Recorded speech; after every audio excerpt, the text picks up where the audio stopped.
नमस्कार दोस्तों, आज हम अध्ययन करेंगे नए टॉपिक के साथ में। आज का जो टॉपिक रहेगा वो है सिंगल फेज मोटर। कौन सी? Single phase motor. इससे पहले वाली जो क्लासें थी उसमें हमने सिंक्रोनस मोटर के बारे में पढ़ा। आज हम अध्ययन करेंगे सिंगल फेज मोटर, यानी हिंदी में इसे क्या बोला जाता है? सिंगल फेज मोटर को एकल कला मोटर। और एकल कला जो मोटर है इसके जो महत्वपूर्ण जो बिंदु है उन पर भी हम चर्चा करेंगे। तो साथ ही में देखिए सिंगल फेज मोटर, यानी नाम से देखिए यहाँ पर क्या है? सिंगल फेज यानी एकल कला। तो यहाँ से देखिए इसका नाम किससे पड़ा? तो यहाँ से देखिए इसका नाम सिंगल फेज कैसे पड़ा? तो देखिए सिंगल फेज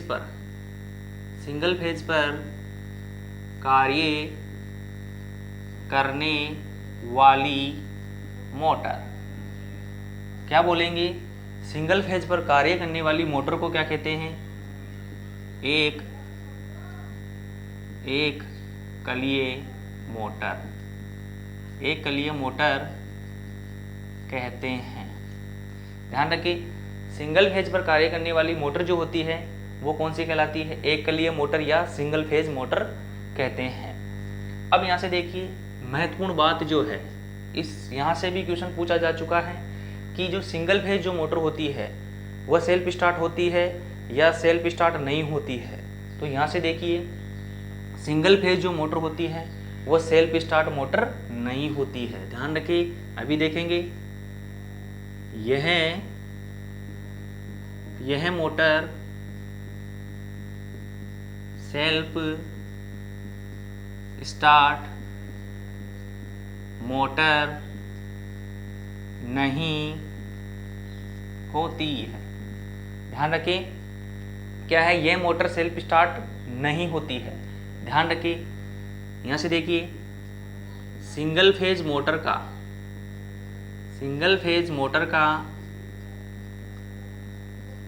स्टार्टिंग टॉर्क क्या रहता है? शून्य रहता है। यदि आपसे एग्जाम में पूछा जाए कि एकल कला जो मोटर होती है सेल्फ स्टार्ट होती है या नहीं होती है, तो ध्यान रखिए ये सेल्फ स्टार्ट नहीं होती है। यहाँ से देखिए सिंगल फेज मोटर का स्टार्टिंग टॉर्क पूछा जाए तो क्या रहता है? शून्य रहता है। ये इतनी बातें आप यहाँ से ध्यान रख सकते हैं। और यदि आपसे ये पूछा जाए कि दो फेज मोटर जो होती है वो क्या होती है? सेल्फ स्टार्ट होती है या नहीं होती है, तो ध्यान रखिए दो फेज मोटर। आगे चल के देखिए इस सिंगल फेज मोटर को किस में विभाजित किया जाता है? इनकी जो सिंगल फेज जो वाइंडिंग होती है उसको दो भागों में विभाजित किया जाता है। इसीलिए देखिए यहाँ से ये पूछा जाए कि दो फेज मोटर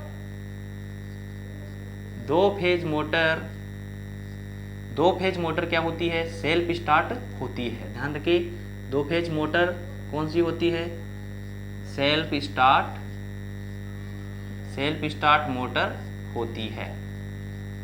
ये ध्यान रखिए एग्जाम में किस प्रकार से क्वेश्चन पूछ रहा है। यदि दो फेज के बारे में पूछ रहा है तो देखिए क्या होगी? सेल्फ स्टार्ट मोटर होगी। और यदि उसने एग्जाम में एग्जामिनर ने यदि ये पूछा कि सिंगल फेज जो मोटर होती है वो क्या होती है? सेल्फ स्टार्ट मोटर नहीं होती है। तो इतनी बातें आप यहाँ से ध्यान रख सकते हैं। और देखिए सिंगल फेज जो मोटर है, यहाँ पर देखिए सिंगल फेज जो मोटर होती है उसकी जो रेंज रहती है, यानी कितनी एचपी तक बनाई जाती है, तो यहाँ से देखिए 1/2 एचपी या 1/3 एचपी या अधिकतम कितनी होती है? अधिकतम 10 एचपी तक। अधिकतम कितनी एचपी तक बनाई जाती है? तो ध्यान रखिए 10 एचपी तक। सिंगल फेज मोटर जो होती है वह कितनी रेंज में कितने एचपी तक बनाई जाती है? तो यहाँ से देखिए 1/2 एचपी यानी 0.5 एचपी से लेकर अधिकतम 10 एचपी तक, यानी 0.5 एचपी से कहाँ तक बनाई जाती है? अधिकतम 10 एचपी तक। तो ये बेसिक बातें आप यहाँ से ध्यान रखें। और देखिए यहाँ से पूछा जाता है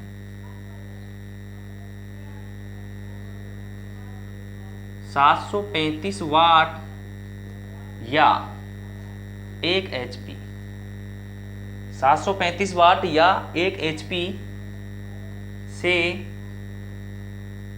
कम की मोटरों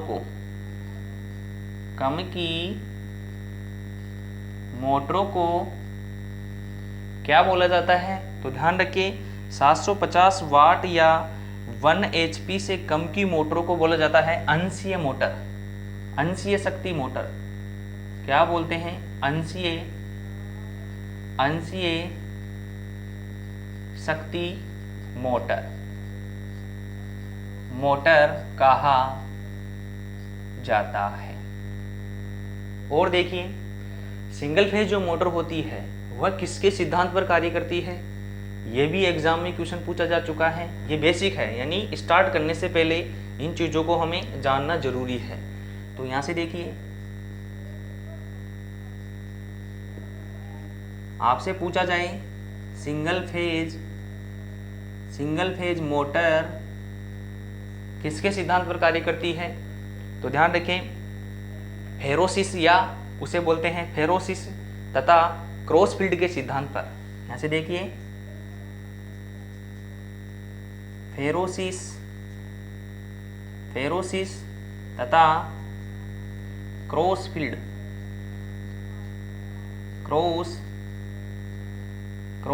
के सिद्धांत पर, क्रॉसफील्ड के सिद्धांत पर क्या करती है? कार्य करती है। ये बेसिक बातें हैं। ये जो लाइन है सिंगल फेज मोटर जो है फेरोसिस के सिद्धांत पर तथा क्रॉसफील्ड के सिद्धांत पर क्या करती है? कार्य करती है। तो ये देखिए यहाँ से क्वेश्चन पूछा गया था यूपीपीसीएल TG2 2021, जो हाल ही में जो एग्ज़ाम हुए थे, पिछला एग्ज़ाम यूपीपीसीएल TG2 2021 का, उसमें ऑप्शन क्या दे रखा था? क्रॉसफील्ड सिद्धांत। कौन सा? क्रॉसफील्ड का। उसमें फेरोसिस नहीं दे रखा था, तो कौन सा होगा? क्रॉसफील्ड सिद्धांत। तो ध्यान रखिए यहाँ से भी क्वेश्चन पूछा जा चुका है। तो बेसिक बातें यहाँ से ध्यान रखिए। और देखिए यहाँ से देखेंगे कि फेरोसिस जो सिद्धांत है वो क्या है कि सिंगल फेज को दो फेज में, यानी सिंगल फेज को दो फेज में क्या करता है? बांटता है। तो ये क्या करता है? सिंगल फेज को दो फेजों में क्या करता है? विभक्त करता है। तो ध्यान रखिए। अब देखिए अब आगे देखेंगे और महत्वपूर्ण बातें, तो आप इनका स्क्रीनशॉट ले सकते हैं। अब देखिए यहाँ से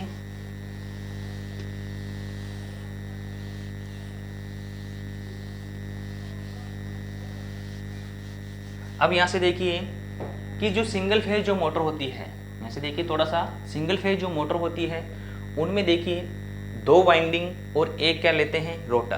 तो यहाँ से देखिए सिंगल फेज मोटर में आप ऐसे बना सकते हैं कि सिंगल फेज मोटर में कितने प्रकार की वाइंडिंग होती है? दो प्रकार की। पहले जो वाइंडिंग होती है उसे क्या बोलते हैं? Starting winding. अभी देखेंगे स्टार्टिंग वाइंडिंग।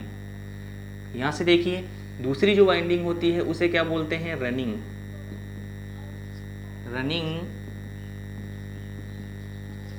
वाइंडिंग। यानी स्टार्टिंग वाइंडिंग के और रनिंग वाइंडिंग के अन्य नाम भी रहते हैं, वहाँ से भी क्वेश्चन पूछ लिया जाता है। तो इम्पोर्टेंट है। देखिए स्टार्टिंग जो वाइंडिंग होती है उसे बोलते हैं सहायक वाइंडिंग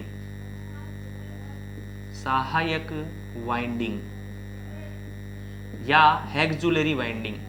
ये ध्यान रखिए। रनिंग वाइंडिंग जो होती है इसे बोला जाता है मेन वाइंडिंग या मुख्य वाइंडिंग। मेन वाइंडिंग या इसे बोलते हैं मुख्य वाइंडिंग। यहां से देखिए और देखिए इसका अन्य नाम क्या है? रनिंग वाइंडिंग जो है ये कौन सी वाइंडिंग है? स्थायी वाइंडिंग। कौन सी है? स्थायी वाइंडिंग। जबकि ये जो सहायक वाइंडिंग है ये कौन सी है? अस्थायी वाइंडिंग। कौन सी है? अस्थायी वाइंडिंग। यहाँ से इन वाइंडिंगों के नाम आप ध्यान रख सकते हैं। यहाँ से देखिए सबसे पहले स्टार्टिंग वाइंडिंग, सहायक वाइंडिंग, अस्थायी वाइंडिंग। रनिंग वाइंडिंग जो होती है उसे क्या बोलते हैं? मेन वाइंडिंग, मुख्य वाइंडिंग या स्थायी वाइंडिंग। यहाँ से देखिए दो प्रकार की क्या रहती है? वाइंडिंगें रहती है। अब देखिए ये दोनों प्रकार की वाइंडिंग, ध्यान रखिए ये दोनों प्रकार की वाइंडिंग मोटर में किस प्रकार से जुड़ी हुई रहती है? तो देखिए दोनों प्रकार की जो वाइंडिंग होती है ये देखिए सप्लाई से किस प्रकार से जुड़ी हुई रहती है पूछा जाता है। तो ध्यान रखिए समांतर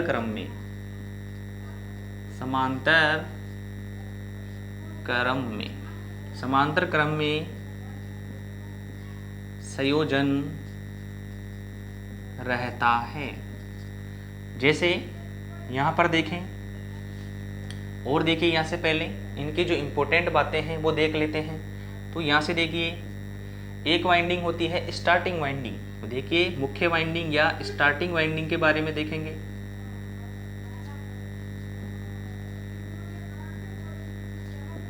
अभी देखेंगे स्टार्टिंग वाइंडिंग जो है वो कहाँ पर जुड़ी रहती है। तो इसके बारे में देखिए थोड़ा सा। स्टार्टिंग वाइंडिंग जो होती है इसका क्वेश्चन पूछा जाता है प्रतिरोध से।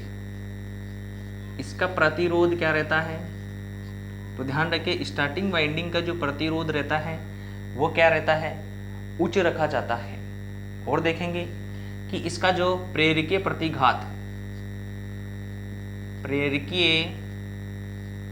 प्रतिघात के बारे में भी पूछा जाता है, जिसे किसके द्वारा दर्शाया जाता है। यहाँ से देखिए प्रतिरोध को किससे दर्शाते हैं? आर से। और देखिए यहाँ से प्रेरकीय प्रतिघात जो होता है उसे दर्शाते हैं एक्सएल से। इसका जो एक्सएल होता है वो क्या रहता है? कम। ये चीजें ध्यान रखिए। और देखिए यहाँ से स्टार्टिंग जो वाइंडिंग होती है इसके जो टर्न होते हैं वो ध्यान रखिए पतली और अधिक टर्न की बनाई जाती है। ये ध्यान रखिए पतली वह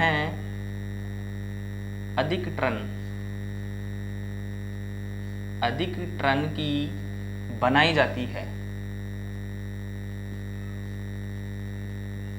अधिक टर्न की क्या हो जाती है? अधिक टर्न में बनाई जाती है। और यहाँ से क्वेश्चन पूछा जा चुका है टेक्निकल हेल्पर 2018 में। यहाँ से क्वेश्चन क्या पूछा? तो यहाँ से पूछा गया कि स्टार्टिंग वाइंडिंग के अधिक टर्न रखने की जो वजह है वो क्या है। यानी स्टार्टिंग वाइंडिंग में अधिक टर्न रखने का क्या महत्व है। तो देखिए स्टार्टिंग वाइंडिंग जो पतली होती है और उसके जो अधिक टर्न होते हैं इसका जो रखने का महत्व है वह है, यहाँ से देखिए महत्व। इसका महत्व क्या है कि जो स्टार्टिंग टॉर्क है वो क्या हो? अधिक प्राप्त हो। यहाँ से देखिए स्टार्टिंग टॉर्क अधिक प्राप्त हो। इसलिए क्या किया जाता है? ध्यान रखें स्टार्टिंग वाइंडिंग को अधिक टर्न में बनाया जाता है, यानी अधिक टर्न और पतली बनाई जाती है। तो ये ध्यान रखें इसका क्या महत्वपूर्ण है, इसका क्या महत्व है कि स्टार्टिंग टॉर्क क्या हो? अधिक प्राप्त हो। इसलिए इसको क्या बनाया जाता है? ध्यान रखें इसको पतला व अधिक टर्न में बनाया जाता है। और देखिए यहाँ से स्टार्टिंग जो वाइंडिंग होती है इसको कौन से सिंबल के द्वारा दर्शाया जाता है। तो यहाँ से देखिए इंपॉर्टेंट है, यहाँ भी टर्मिनल से क्वेश्चन पूछ लेते हैं। तो देखिए Z1 व Z2 किससे दर्शाते हैं? Z1 व Z2 से। अब देखिए अब यहाँ से क्वेश्चन पूछता है रनिंग वाइंडिंग से। तो रनिंग वाइंडिंग के बारे में देखेंगे, मेन वाइंडिंग के बारे में देखेंगे। तो यहाँ से देखिए अब देखेंगे यहाँ से रनिंग वाइंडिंग।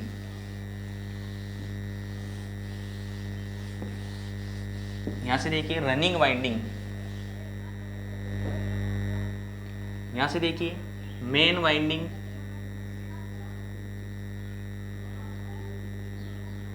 Main winding.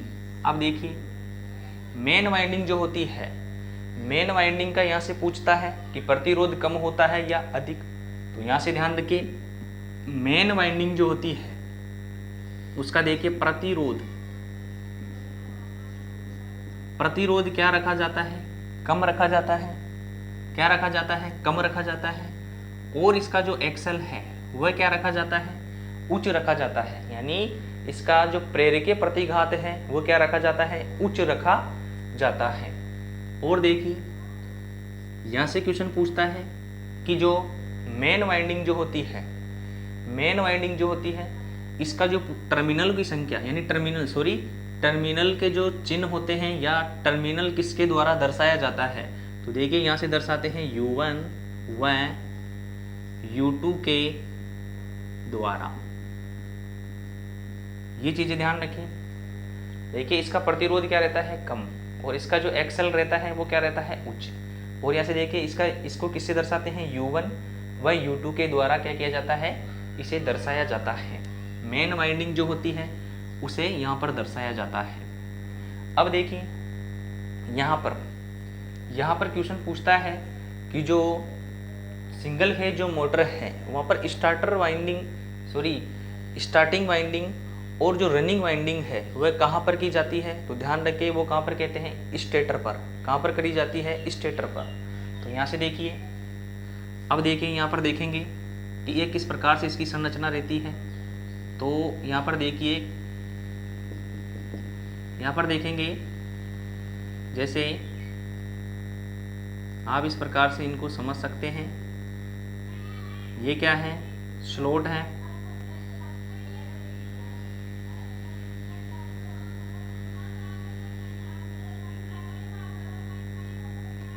यहाँ से देखिए ये क्या है, ये स्लॉट है।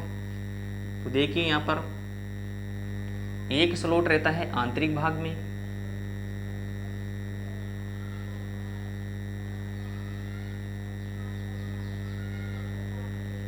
यहाँ से भी एग्जाम में क्वेश्चन पूछा जाता है।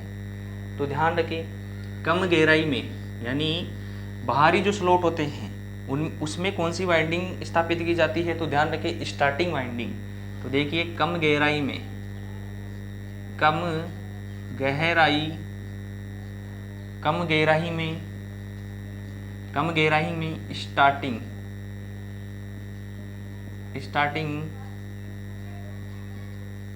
स्टार्टिंग वाइंडिंग क्या की जाती है, वाइंडिंग स्थापित की जाती है। यानी बोला जाए तो बाहरी स्लॉट में, यहाँ से देखिए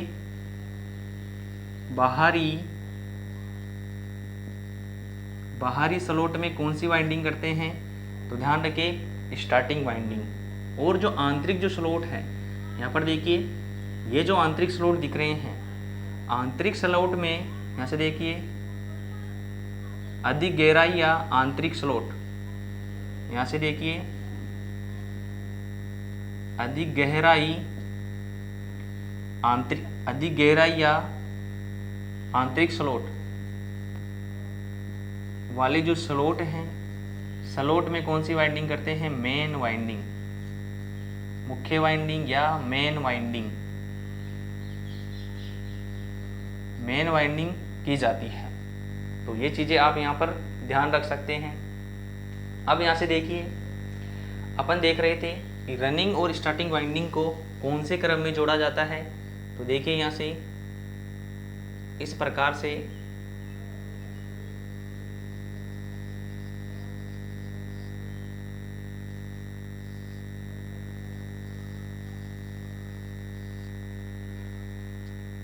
ये देखिए यहाँ से क्या है, ये सिंगल फेज सप्लाई है। तो इसको कैसे जोड़ा जाता है, समांतर में। यानी यहाँ पर देखिए ये कौन सी वाइंडिंग है, स्टार्टिंग वाइंडिंग, और ये कौन सी वाइंडिंग है, मेन वाइंडिंग या रनिंग वाइंडिंग भी इसे कहा जाता है। तो देखिए मेन वाइंडिंग, तो देखिए स्टार्टिंग वाइंडिंग, मेन वाइंडिंग या मुख्य वाइंडिंग या रनिंग वाइंडिंग। तो देखिए यहाँ से यहाँ पर देखिए इसकी जो क्या है, इसकी जो लंबाई रहती है वो देखिए क्या है, अधिक, और देखिए इसकी जो लंबाई है वो क्या है, कम। यानी इसकी लंबाई जो है वो क्या रखी जाती है, छोटी, और क्या रखी जाती है, इसकी जो मोटाई है, मोटाई इसकी क्या रखी जाती है, अधिक। यानी देखिए मोटाई इसकी क्या रखते हैं, अधिक, और इसकी जो मोटाई होती है वो क्या रखते हैं, कम। ये चीज़ें आप यहाँ से ध्यान रखिए। और देखिए जो सिंगल फेज जो मोटर होती है उसमें किस प्रकार का रोटर प्रयोग में किया जाता है या घूर्णक प्रयोग में लिया जाता है, ये भी क्वेश्चन पूछा जा चुका है कि जो सिंगल फेज जो इंडक्शन मोटर होती है, सिंगल फेज की जो मोटर होती है उसमें जो रोटर जो या घूर्णक, रोटर या घूर्णक कौन से प्रकार का होता है? तो देखिए यहाँ से सिंगल फेज मोटर में घूर्णक, तो देखिए घूर्णक को क्या बोलते हैं? रोटर। रोटर कौन से प्रकार का रहता है? तो देखिए यहाँ पर सिंगल केज प्रकार का। कौन सा रहेगा? सिंगल केज प्रकार का। सिंगल केज प्रकार का, जिसे क्या बोला जाता है? गिलहरी पिंजरा। यहां से ध्यान रखें, गिलहरी पिंजरा प्रेरण रोटर। ये क्या होता है? तो देखिए गिलहरी पिंजरा जो प्रेरण रोटर होता है, इसमें क्या होती है? इसमें कोई किसी प्रकार की वाइंडिंग नहीं रहती है। तो ध्यान रखिए इसमें क्या रहता है? इसमें स्लॉट क्या रहते हैं? इनमें बार, यानी यहाँ पर देखिए यहाँ पर क्या लगा दी जाती है? बारें, इसमें छड़ें फंसा दी जाती है इस प्रकार से। और ये किस प्रकार से रहता है? गिलहरी पिंजरे के समान, इसलिए इसे क्या बोला जाता है? गिलहरी पिंजरा, या इसे बोलते हैं squirrel cage. Squirrel cage rotor. तो देखिए कितने नाम है इसके? स्क्वायरल केज रोटर, गिलहरी पिंजरा रोटर, सिंगल केज रोटर। ये क्या है? तीनों एक ही है। तो यहाँ से पूछता है सिंगल फेज इंडक्शन मोटर में जो रोटर होता है वो किस प्रकार का रहता है? तो ध्यान रखिए गिलहरी पिंजरा प्रेरण मोटर, यानी गिलहरी पिंजरा प्रेरण रोटर प्रकार का रहता है। और देखिए यहाँ से इम्पोर्टेंट बातें कि जब ये सिंगल फेज जो मोटरें हैं, मोटर जो है ये सेल्फ स्टार्ट नहीं हो रही थी, तो इसे सेल्फ स्टार्ट बनाने की जो विधियां हैं उसके बारे में देख लीजिए। तो यहाँ से देखेंगे, क्योंकि इस मोटर को क्या करना है? सेल्फ स्टार्ट बनाना है। तो कौन कौन सी विधियों से सेल्फ स्टार्ट बनाई जाती है? तो उन विधियों के नाम देखिए, इम्पोर्टेंट है, वहाँ से भी क्वेश्चन एग्जाम में पूछ लेता है। तो इतनी बेसिक जो बातें हैं इनके परिचय में और सामान्य इनकी जानकारी रहनी चाहिए, तभी इनके बारे में हम अच्छी तरह से अध्ययन कर सकते हैं। तो यहाँ से देखिए, यानी सिंगल फेज मोटर को यहाँ से देखिए सेल्फ स्टार्ट करने की विधियां। तो देखिए सेल्फ स्टार्ट करने की विधियां कौन कौन सी होती है? तो देखिए एक रहती है प्रतिरोध विधि। कौन सी होती है? प्रतिरोधकीय विधि या प्रतिरोध विधि, रेजिस्टेंस विधि होती है। यहाँ से दूसरी देखिए, दूसरी होती है प्रेरकीय विधि या इंडक्टर विधि। ये क्या है? इसको सेल्फ स्टार्ट बनाने की क्या है? विधियां हैं। और यहाँ से देखिए एक होती है संधारित्रीय विधि। संधारित्रीय विधि क्या होती है? कैपेसिटेंस विधि। इसमें क्या जोड़ा जाता है? संधारित्र। और एक देखिए यहाँ से होती है शेडेड रिंग। कौन सी होती है? Shaded ring. शेडेड रिंग द्वारा क्या किया जाता है? ध्यान रखें, क्या किया जाता है? सेल्फ स्टार्ट किया जाता है। एक सेकंड रुकिए, वीडियो देखने हैं चल रहा है या नहीं। सही तरह चल रहा है, कोई दिक्कत नहीं है। तो ऐसे देखिए सेल्फ स्टार्ट करने की विधियां, तो देखिए कौन कौन सी है? प्रतिरोध विधि, प्रेरकीय विधि, संधारित्रीय विधि व शेडेड रिंग द्वारा। ये चार जो विधियां हैं ये क्या है? इंपॉर्टेंट है। इसी से ही क्या किया जाता है? सिंगल फेज मोटर को सेल्फ स्टार्ट बनाया जाता है। और यहाँ पर देखिए, यहाँ से पूछते हैं सबसे सस्ती विधि कौन सी है? यहाँ से यूपीपीसीएल के एग्जाम में पूछा जा चुका है। चार ऑप्शन देके इसमें पूछता है कि self start, single phase motor को सेल्फ स्टार्ट करने की सबसे सस्ती विधि तो कौन सी है? तो देखिए यहाँ से जो संधारित्र विधि जो है ये क्या है? सबसे सस्ती विधि है। ये कौन सी है? सबसे सस्ती व आसान विधि। सबसे सस्ती व आसान विधि है? डायरेक्ट क्वेश्चन यहाँ से पूछता है, तो ध्यान रखें सेल्फ स्टार्ट करने की सबसे सस्ती विधि कौन सी है? संधारित्रीय विधि। जो धारतीय कैपिस्टर जो कैपिस्टेंस वाली जो विधि है वो क्या है? सबसे सस्ती व सबसे आसान विधि है। तो यहाँ से ये ध्यान रख सकते हैं। और देखिए यहाँ से देखिए जो सिंगल फेज मोटरें होती हैं वो कितने प्रकार से डिवाइड की हुई है, उन डिवाइड के बारे में देखेंगे। कितने प्रकार की सिंगल फेज मोटर होती है उन प्रकारों के बारे में देखेंगे। और हम देखेंगे मॉडरेट टाइप से, यानी अच्छी तरह से हम उन्हें डिवाइडेशन करके पढ़ेंगे तो अच्छी तरह से और भी हमें समझ में आएगा। तो यहाँ से देखिए सबसे पहले सिंगल फेज मोटर को कितने भागों में बांटा गया है? 3 भागों में। कितने भागों में बांटकर अध्ययन करेंगे? 3 भागों में। तो यहाँ से देखिए इन भागों से भी एग्जाम में क्वेश्चन पूछा जा चुका है, तो इसलिए ये भाग भी क्या है? इम्पोर्टेंट है। तो यहाँ से देखिए सिंगल फेज जो मोटर होती है, सबसे पहले देखेंगे स्लिप्ट फेज मोटर कौन सी है? पहला टाइप जो है वो कौन सा है? Slipped phase. Slipped phase slipped phase motor, विभक्त कला ये मोटर। क्या बोलते हैं? विभक्त कला। इसे क्या बोला जाता है? विभक्त कला। विभक्त कला मोटर कौन सी है? विभक्त कला मोटर। और दूसरा देखिए यहाँ से दूसरी जो हम अध्ययन करके पढ़ेंगे वो पढ़ेंगे कम्यूटेटर मोटर, दिक् परिवर्तक मोटर।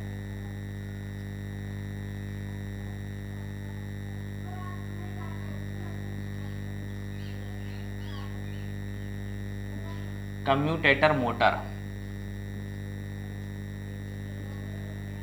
कौन सी है? कम्यूटेटर मोटर कौन सी है? सॉरी यहाँ से मोटर।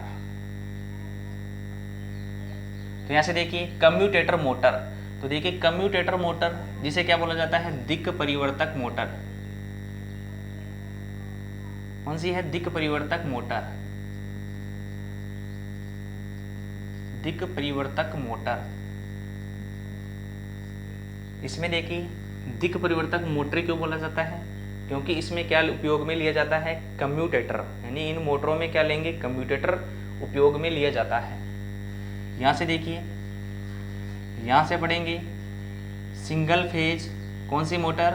सिंगल फेज तुल्यकालिक मोटर। कौन सी? Synchronous motor.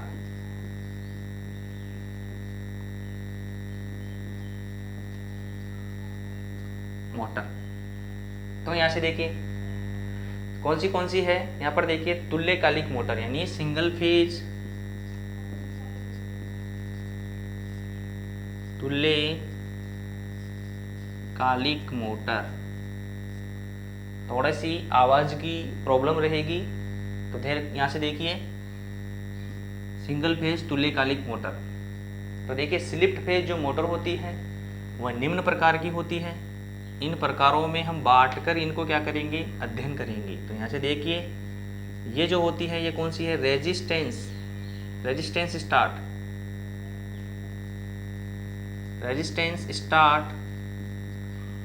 Induction motor. कौन सी है? Induction motor. ध्यान देखिए रेजिस्टेंस स्टार्ट इंडक्शन मोटर। दूसरी देखिए capacitor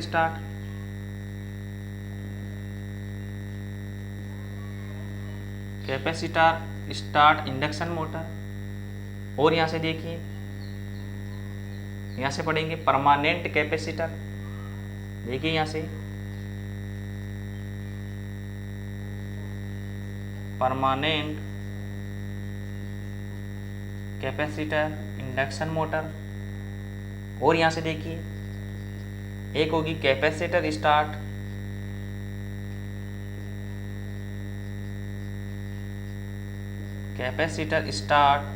and capacitor run motor. कौन सी है? Capacitor start and capacitor run motor. यहाँ से देखिए यहाँ से पढ़ेंगे शेडेड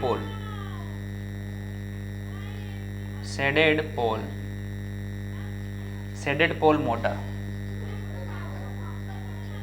ये कौन से प्रकार की मोटरें होती है? तो ध्यान रखिए, ये होती है विभक्त कला मोटर। यहाँ पर इसमें क्या किया जाता है, इनके जो फेज होते हैं, इनके फेज को क्या किया जाता है, विभक्त किया जाता है। यानी इनको क्या बोला जाता है, विभक्त कला। यानी सिंगल फेज को दो भागों में बांटकर इनको क्या करते हैं, सेल्फ स्टार्ट बनाते हैं और इनके आधार पर इनको क्या किया जाता है, इनका अध्ययन किया जाता है।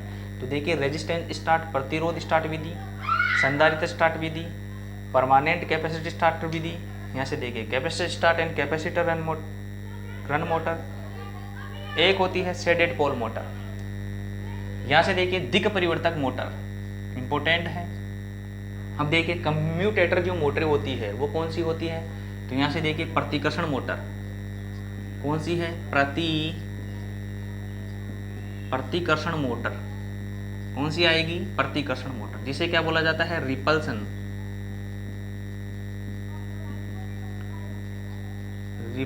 मोटर।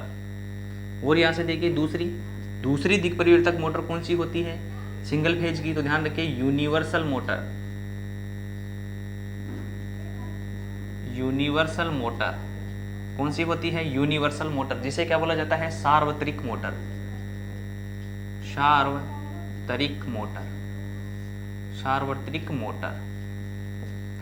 और यहां से देखिए, सिंक्रोनस मोटर, सिंगल फेज तुल्यकालिक जो मोटर होती है वो कौन कौन सी होती है? तो यहां से देखिए, रिलक्टेंस मोटर,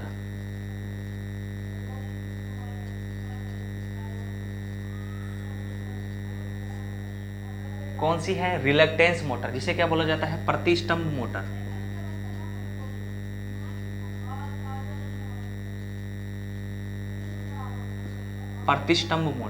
और यहां से देखिए, कौन सी है, रिलक्टेंस मोटर। और यहां पर देखिए, यहां से पूछा जाता है, तुल्यकालिक मोटर जो होती है वो कौन सी होती है, हिस्टेरेसिस मोटर।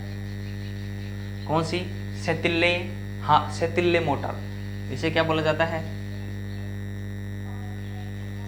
सेतिल्य हानि मोटर। क्योंकि ये जो मोटर है ये सेतिल्य हानि पर क्या करती है, कार्य करती है।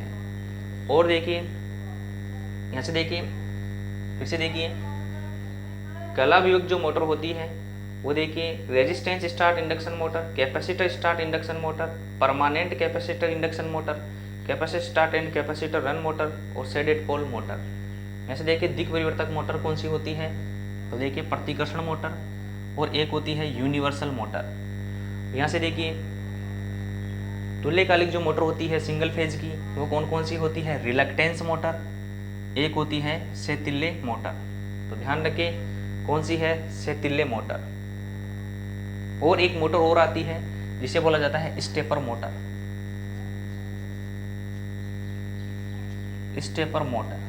कौन सी, स्टेपर मोटर। तो ध्यान रखिए, कौन सी है, स्टेपर मोटर। तो देखिए, यहां से क्वेश्चन पूछा गया था कि स्टेपर जो मोटर है वह सिंगल फेज की कौन से प्रकार की मोटर है? तो देखिए, सिंक्रोनस मोटर। यहाँ से देखिए, यहाँ से पूछे, यूनिवर्सल मोटर जो है सिंगल फेज की कौन से प्रकार की मोटर है, कम्यूटेटर प्रकार की। यहाँ से पूछा जाए, शेडेड पोल जो मोटर है ये कौन से प्रकार की मोटर है? तो स्लिप्ड फेज प्रकार की। तो इतने प्रकार से इनको डिवाइड किया जाता है और इनका हम अध्ययन करेंगे, एक एक करके हम इनका अध्ययन करेंगे। स्लिप्ड फेज मोटर क्या होती है इनके बारे में देखेंगे, और स्लिप्ड फेज मोटर का जो प्रकार है इनके बारे में हम एक एक अध्ययन करेंगे।